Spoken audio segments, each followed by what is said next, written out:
بسم اللہ الرحمن الرحیم۔ جب یہ دن آئے گا تو اللہ کے اذن کے بغیر کوئی شخص کلام نہ کر سکے گا، پھر ان میں کچھ بدبخت ہوں گے اور کچھ نیک بخت۔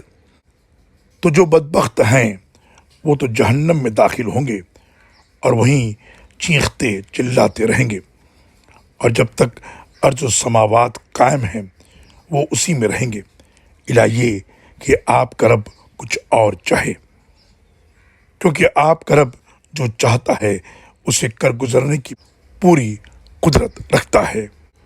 اور جو نیک بخت ہیں وہ جنت میں ہی رہیں گے، اور جب تک ارض و سماوات قائم ہے، الا یہ کہ آپ کا رب کچھ اور چاہے، یہ بخشش کبھی منقطع نہیں ہوگی۔ اللہ